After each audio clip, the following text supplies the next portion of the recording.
Girgaon, a congested residential locality in South Mumbai. A cluster of one-room tenement buildings. Almost 40 years ago, 7 housewives assembled on the terrace of one such building. Driven by a desire to supplement their household income, these women undertook a simple task that was to change their lives forever.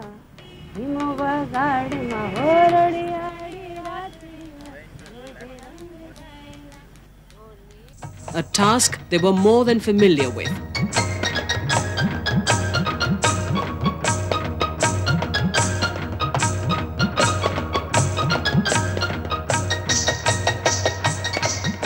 By the end of the day, they had rolled out 4 packets of papad, or papadams. The papad they prepared were bought by the Lohana Trust that in turn sold them in the free market. Thus, on the 15th of March 1959 was born a movement called Lijjat.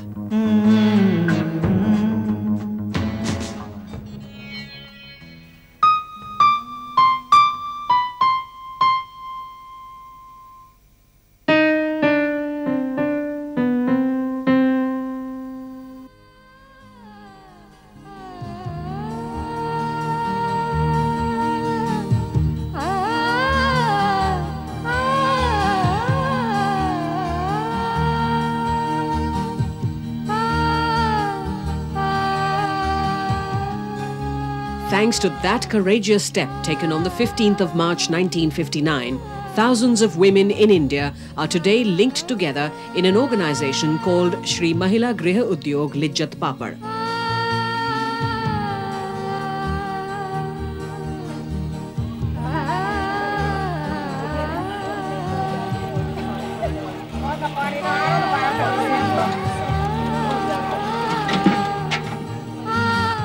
It is one of the many non-governmental efforts that have had a major impact in changing the lives of Indian women.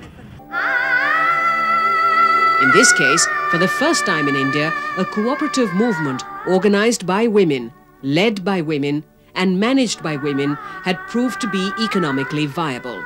बहन लोग है तो उसका पाँव पर खड़ा रह गया ना, उसको अभी आदमी कम कमाए होगा, नौकरी करता होगा, तो चाकरी कर पैसा कम पगार होगा, तो अभी महंगाई बहुत है, तो जो बहन कमाती है तो उसको 5 रुपया बच्चे को वापरने को देना है कि आपको वापरना है, तो अभी झंझट नहीं रहती है ना. From being treated as mere commodities, treated as possessions fit only to bear children for the menfolk, economic independence has been among the core initiatives taken to give Indian women a life of dignity.